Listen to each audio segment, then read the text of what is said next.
tadarruk ukhra. Mestinya itu cara kerjanya utamanya itu nunggu waktu sholat, sisanya itu selingan. Jadi healingnya itu aslinya ya memang sholat itu healingnya, nggak harus macet-macetan dulu, nggak harus capek-capek dulu. Jadi saya kayaknya setelah ini kalau diajak ngisi yang harus nginep gitu, kayaknya saya pikir-pikir lagi daripada kena macet gitu. Padahal gampangnya, enaknya Sabtu Minggu kayak daripada jalan-jalan gitu mending di rumah ya, rebahan aja gitu, beneran istirahat gitu. Jadi kembali ke tadi, addu faridotan wan tadur ukhra. Kalau dalam ayat Qur'annya itu faida farod tafan sob wa ila rabbika farghab.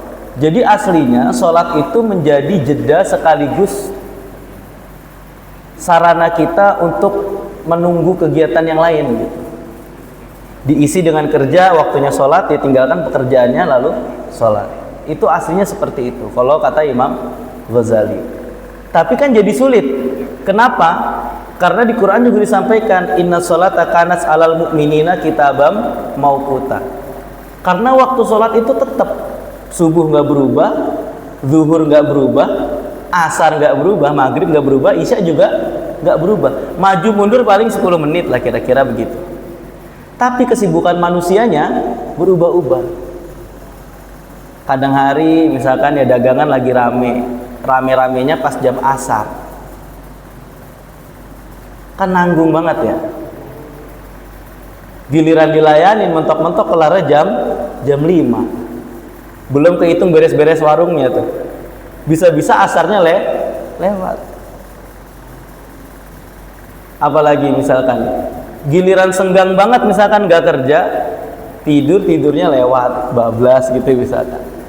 Jadi waktu sholatnya tidak berubah, dia konsisten, stabil, tetapi kesibukan kita yang berubah-ubah.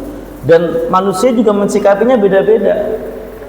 Ada yang kalau misalkan lagi sibuk dia bisa on time.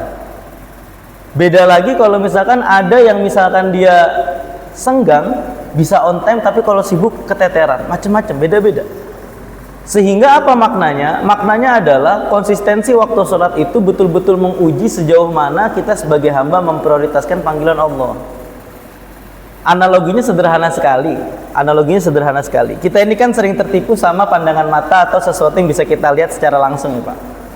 Katakan kita punya bos, lokasi kerja kita itu cukup bonafit, bahkan kita mungkin bisa mendapatkan gaji 2 digit dalam sebulan. Dan kita harus benar-benar taat itu sama bosnya itu.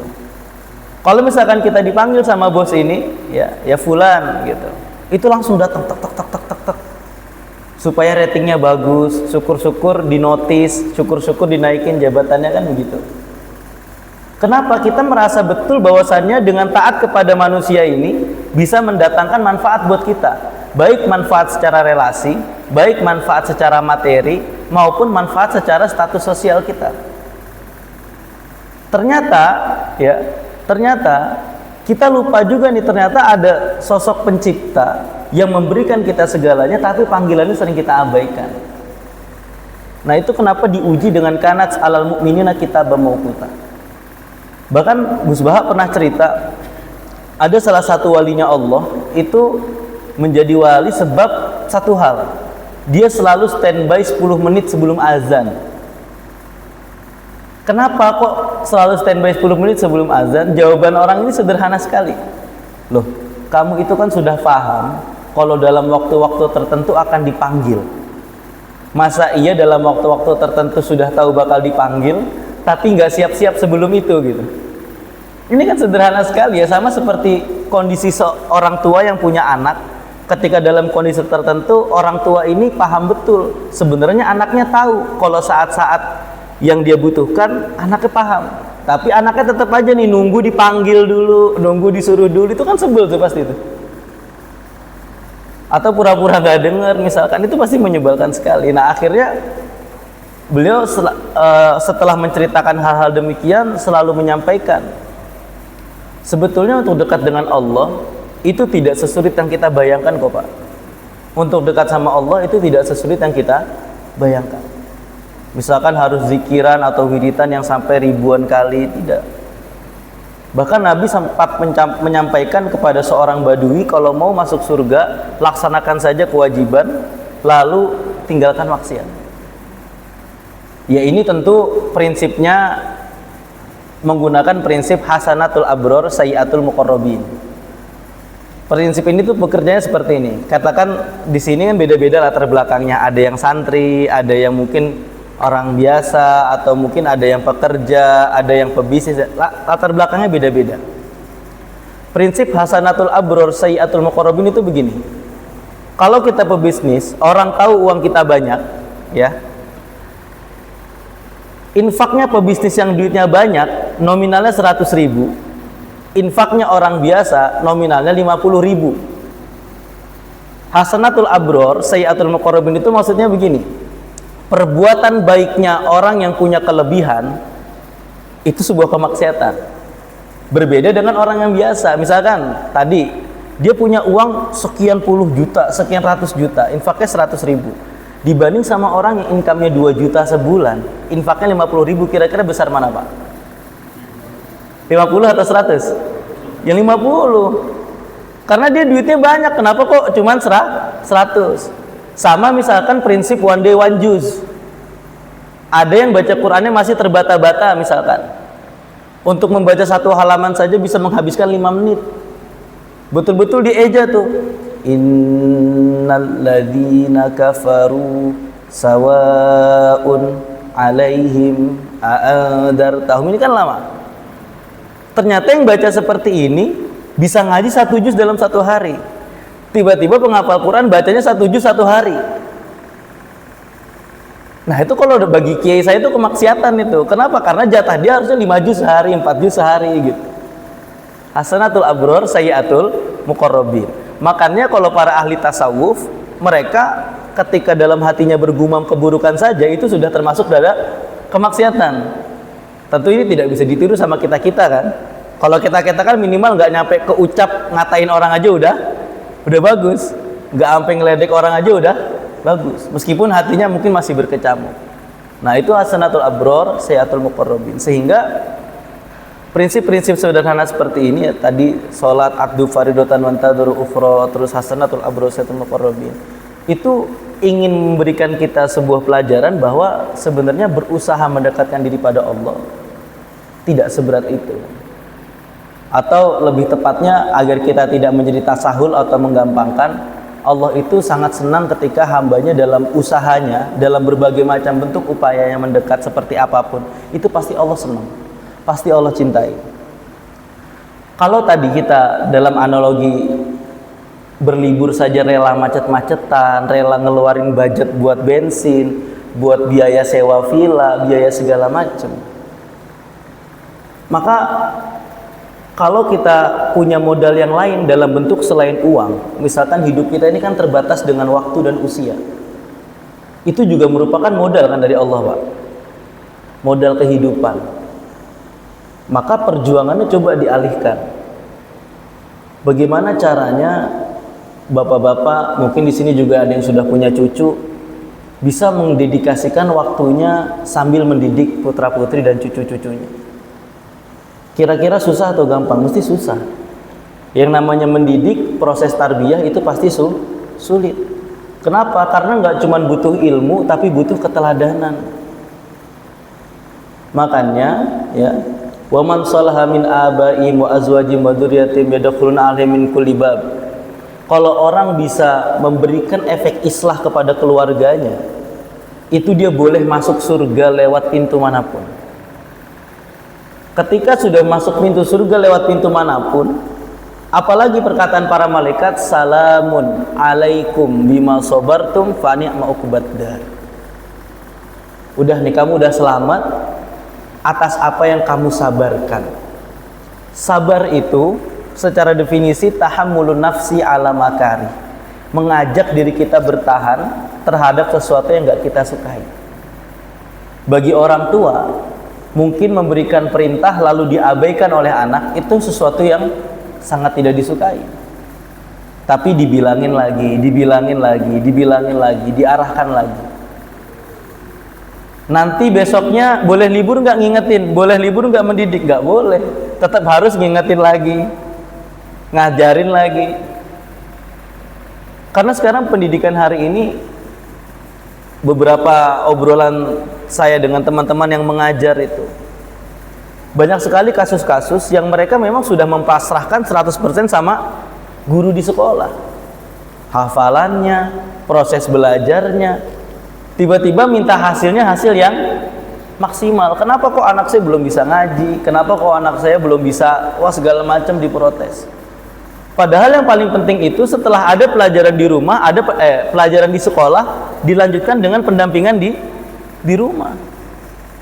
Loh, kalau misalkan ngaji, saya ambil contoh misalkan, di sekolahnya ngaji, belajar tahsin atau tahfidnya cuman seminggu dapat 1 jam.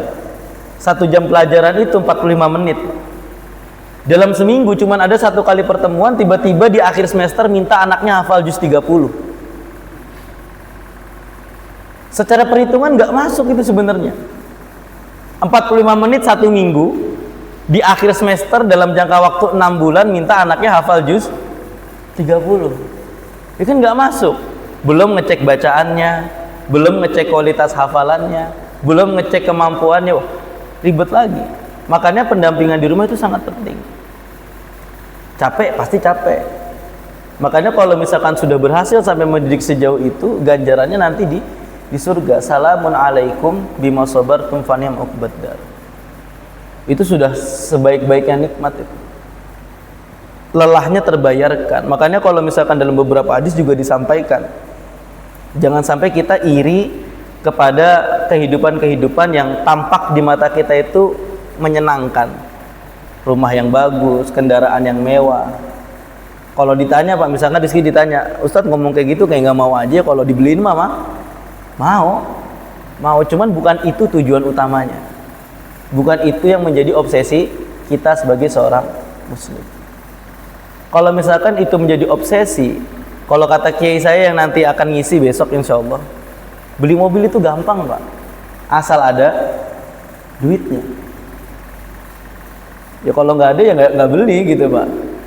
Asal ada duitnya, ini kan duitnya bisa macam-macam, bisa dibeliin orang, bisa dikasih dalam bentuk mobil, oh macam-macam pokoknya, beda-beda. Tapi bukan itu tujuan utamanya. Tujuan utamanya kita di dunia itu dalam waktu yang singkat, 60 tahun, 70 tahun, bisa benar-benar mengeruk kemanfaatan sebanyak-banyaknya, meninggalkan amal jariah sebanyak-banyaknya, meninggalkan kemanfaatan jangka panjang dalam bentuk ilmu, wakaf atau lain sebagainya sebanyak-banyaknya. Apalagi saat ini kita dalam momentum bulan yang mulia, Arba'atun Hurum, mulai dari bulan Zulqa'dah, Zulhijjah, sekarang apa? Muharram. Satunya lagi agak ke belakang, bulan Rajab.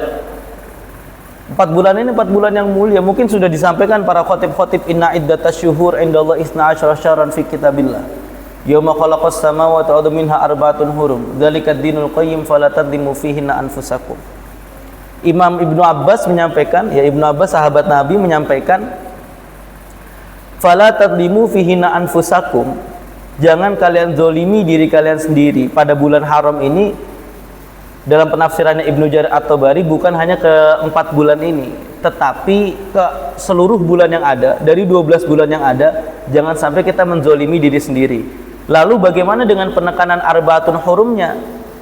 Penekanan Arba'atun Hurumnya terletak pada kemuliaannya. Misalkan pada bulan Rajab, Dzulqa'dah, Dzulhijjah dan Muharram, pahala kebaikan dilipat gandakan, amal-amal soleh pahalanya dilipat gandakan, maka konsekuensinya adalah ketika melakukan keburukan pun keburukannya dilipat gandakan.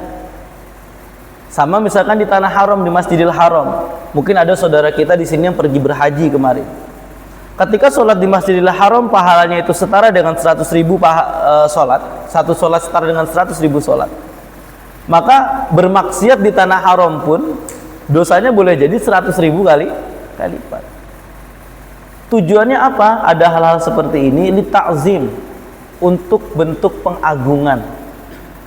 Karena memang ada hari-hari yang dimuliakan. Dalam seminggu ada hari Jumat. Dalam satu hari kita diberikan waktu-waktu spesial seperti bainal adzan wal iqamah.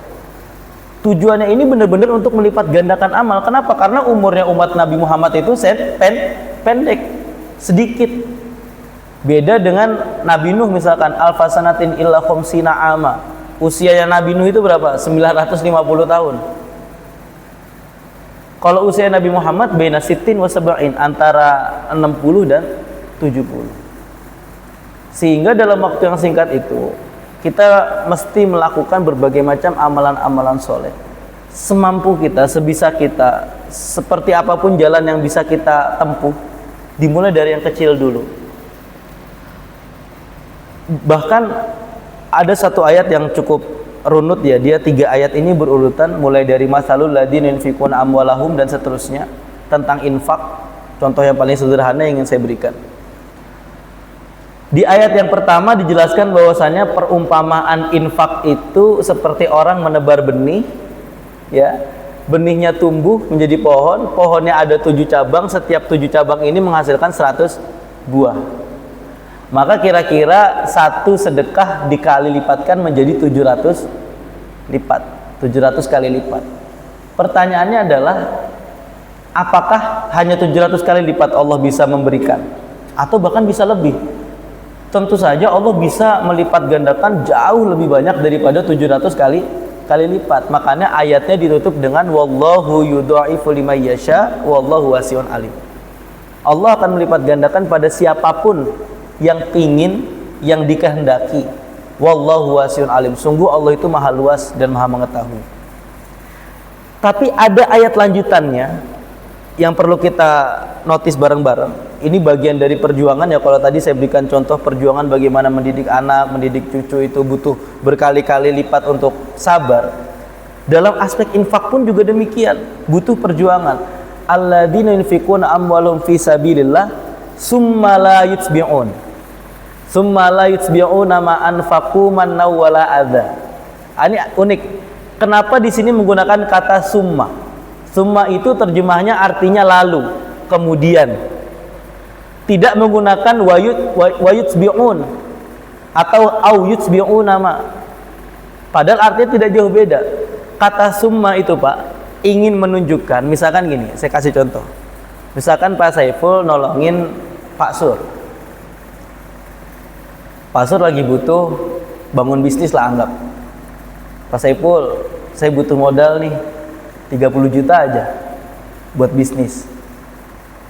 Ya karena Pak Saiful waktu itu kondisinya duitnya banyak, mobilnya ada, rumahnya gede gitu misalkan ya. 30 juta kan kayak dikelitikin doang Pak, dikit lah. Ya dikasih langsung 30 juta dikasih. Peribahasa bilang kehidupan itu berputar seperti roda, kadang di atas kadang di bawah. Dapat 10 tahun dari pemberian itu, dari pinjaman itu atau pemberian itu, 10 tahun berjalan, rodanya berbalik. Bisnisnya Pak Sur sukses, Pak Saiful rada turun. Gantian minta tolong. Pak Sur, boleh nggak saya minta tolong nih? Mau bangun bisnis lagi nih, soalnya kemarin ada problem. Saya butuh 50 juta lah. Ternyata Pak Sur nggak kayak Pak Saiful Pak, nggak dikasih. Maaf ya, nggak ada saya. Padahal Mas sudah ada. Ya ini maksudnya kan respon orang selalu beda-beda ya. Ini sebagai contoh saja. Akhirnya Pak Saiful kemeretek hatinya. Ingat dulu 10 tahun saya pernah bantu kamu nih. Diungkit. Loh, kamu gak ingat? Dulu, 10 tahun yang lalu, kamu bisa mulai jalan. Itu karena siapa? Karena saya. Nah ini maksudnya. Kata summa itu ingin menggambarkan supaya kita sekalipun hari nanti ini orang yang kita bantu mengecewakan, gak kita ungkit kebaikan kita. Ini sisi visionernya Al-Quran. Summa la yusbi'una ma anfaqu mannaw wala adza. Tidak diikuti infaknya itu dengan celaan, dengan kata-kata yang tidak baik. Di ayat selanjutnya, ayat bawahnya pas itu setelah ayat yang tadi, ya ayyuhalladzina amanu la tubtilu shadaqatikum bil manni wal adza kalladzi yunfiqu malahu ria'an nas. Orang yang perumpamaannya itu famasaluhu kamatsali safwanin alaihi turabun fa'asabahu wabilun fatarakahu solda. Kalau dalam jangka yang panjang nanti dia ungkit kebaikannya, lalu dia mencela orang yang dia tolong itu sebab dia melakukan hal yang bikin orang ini kecewa, bikin kita kecewa. Ibaratnya di atas batu itu ada pasir, pasirnya tersiram sama air bersih. Jadi nggak ada pahalanya itu, padahal mungkinnya 10 tahun setelah kita ngasih. Ini perumpamaan saja. Jadi dalam hal memberi itu memang ya sudah, kita kantong bolong saja. Nanti kadang dilanjutin lagi pertanyaannya, Pak. Kalau sama anak-anak muda tuh kadang dilanjutin terus pertanyaannya. Iya, kalau gitu berarti mendingan gak usah ditolongin dari awal, ya nggak gitu. Gak gitu deh.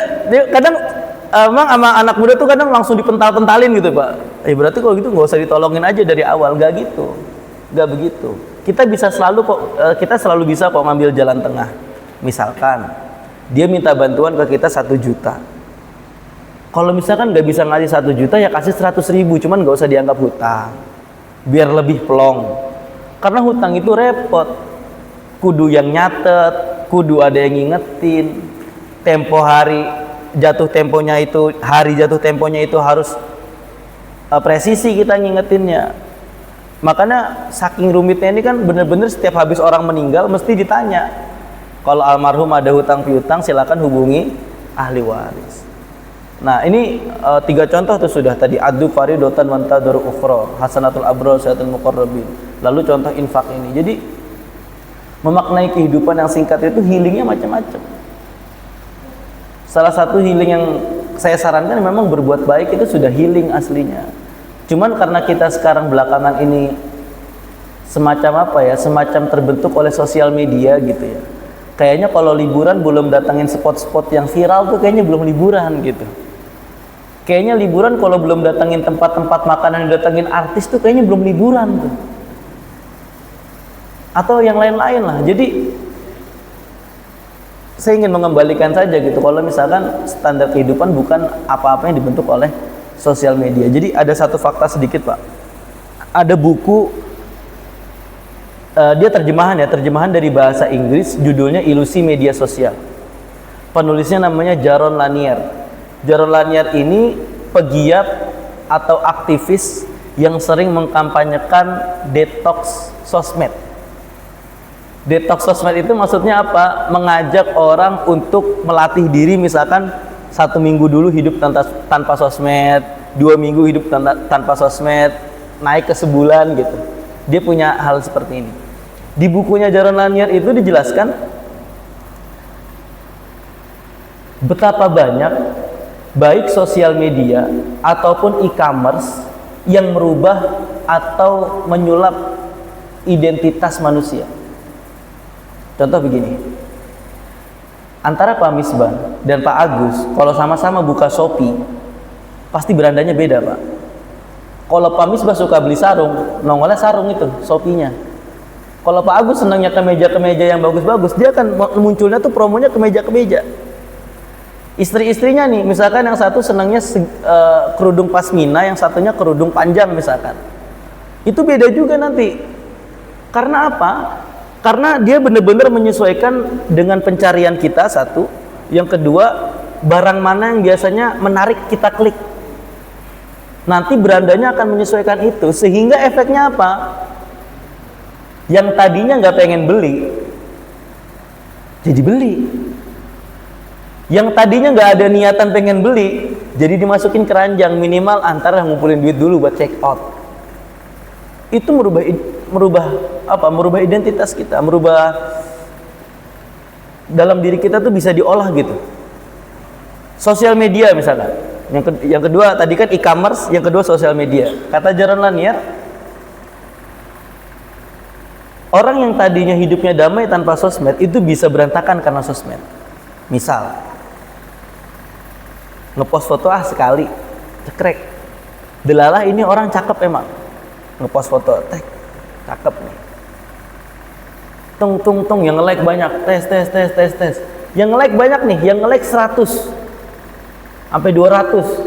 Hari ketiga post dia hasil postingan yang dia upload, ternyata ada komen 1, cantiknya bohongan nih, filter ya gitu. Itu rusak perasaan dia.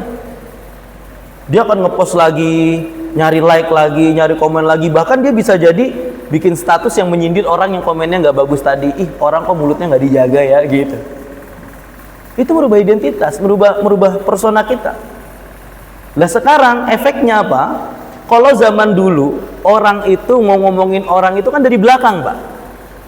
Kalau bahasa Jawanya itu wanimburi wetirai, berani dari belakang, takut dari depan. Sekarang menghina orang itu pakai video, Pak. Karena apa? Karena dia dapat validasi dari komentar-komentar, dia dapat dukungan dari orang-orang yang ngefans sama dia. Sampai sekarang itu kalau perdebatan Baim sama Paula itu nggak kelar-kelar tuh, siapa yang salah? Iya, ikut aja.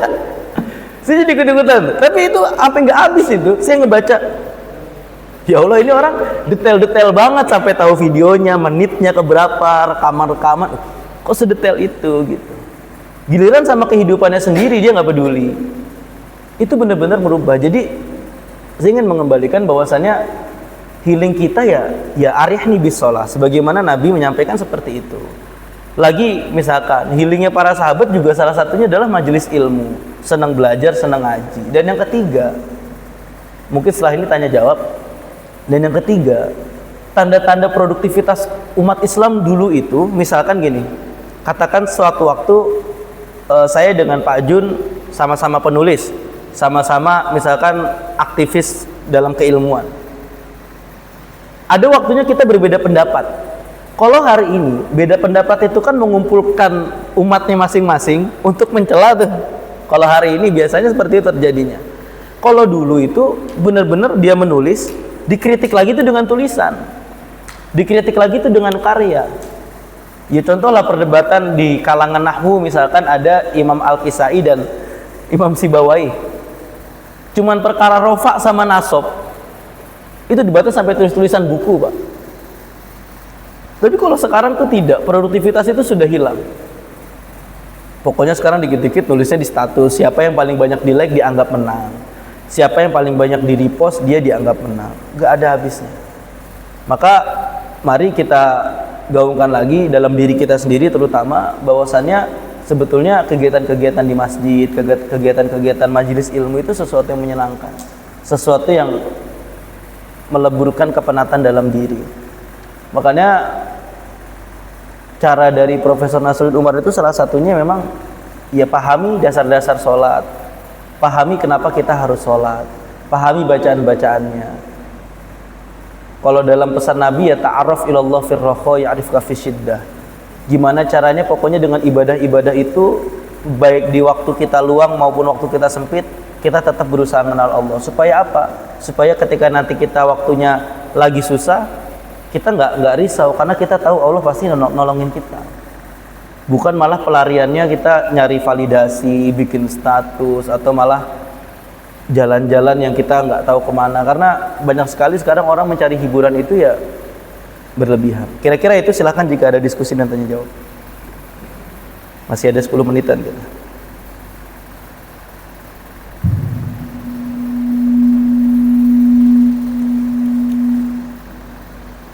Terima kasih kepada Ustaz Bisri Payogo yang telah memberikan komentarnya untuk takluk pada malam hari ini. Mungkin ada yang memberikan tambahan pertanyaan tentang materi yang dihadirkan pada malam hari ini. Ya, silakan.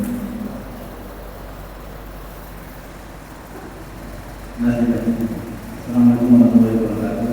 Waalaikumsalam. Ada dua pertanyaan. Yang pertama, bagaimana kita menjaga sholat itu bukan lima waktu ya, tapi memang kondisi biasa sendiri gitu ya, dan nggak bisa agak susah kalau ada susah. Satu kondisi yang ya apa namanya, ya lingkungan dan sebagainya. Itu yang pertama. Yang kedua, apakah kita boleh menjas orang itu? Karena kita kan katanya Ustaz tadi pergi ke apa? Padahal yang bermasuk untuk bukan healing saja, tapi Tadabur. kita nggak boleh bisa, oh ini kok gitu ya? Tapi kita nggak boleh sungguh lah gitu ya. Iya. Nah itu apa kita tetap diperbolehkan atau gimana sikap kita dalam menjaga itu? Karena sekali lagi kita nggak tahu masuk orang ke sana gitu kan. Itu karena itu nggak boleh berlaku. Iya. Ada lagi nggak? Biar sekalian. Cukup ya. Tinggal 5 menit lagi, 7 menit. Satu, menjaga sholat itu ada satu ayat yang cukup familiar. Ayatnya berbunyi wasari'u ila magfiratin min rabbikum wa jannatin arduha samawati wal ardu uiddat lil muttaqin. Isra atau surah itu lawan dari isti'jal atau tergesa-gesa. Maka para ulama memberikan penjelasan, salah satunya kalau dalam bentuk ibadah kita harus ada unsur isra. Isra itu mensegerakan dalam artian berusaha semampu kita. Misalkan ya kalau sudah azan dari rumah, ya ada kalau penjelasan Gus Batu ada lari-lari kecil dikit Pak. Jadi nggak benar-benar jalan gitu. Harus ada larinya sedikit. Itu isra, surah. Kalau misalkan kita sudah berupaya dalam tahap itu, maka sudah cukup untuk melabeli bahwasannya kita sudah berusaha sebisa kita untuk yang menjaga sholat ya. Yang kedua, saya tidak menjasa orang liburan dalam artian kok iya ya capek-capek, udah Senin sampai Jumat capek, Sabtu Minggunya masih perlu capek lagi gitu. Sebenarnya lebih ke situ sih. Tapi kalau misalkan berangkat dalam tanda kutip tadabbur alam, ya silakan saja. Tafakur alam juga silakan saja. Apalagi misalkan memang pecinta gunung, senangnya naik gunung gitu ya. Yang jalan kaki, yang tiap pos ke pos segala macam, itu tidak ada masalah sebetulnya. Cuman yang jadi masalah tadi adalah ketika misalkan kita mencari hiburan dari diri kita dengan cara yang kebablasan, ya. Atau misalkan benar-benar pokoknya mengikuti standar itu sesuai sosial media. Pokoknya kalau belum ke spot ini nih, kita belum sebut liburan. Ya nggak harus seperti itu sebetulnya. Lagi-lagi memang nahnu nahkumu bid-dawahir. Kita menghukumi sesuatu itu dari zahirnya, dari tampaknya. Kalau misalkan dalam hal ini konteksnya adalah saya ingin mengingatkan bahwasannya dulu ada kok healing-healing yang tidak harus serumit itu aja sih. Itu aja sih Pak, tidak sampai menjudge. Artinya senang-senang aja kalau emang dia happy macet-macet ya monggo. Makanya jadi kalau saya pertimbangkan ulang itu aja sih. Sebagai penutup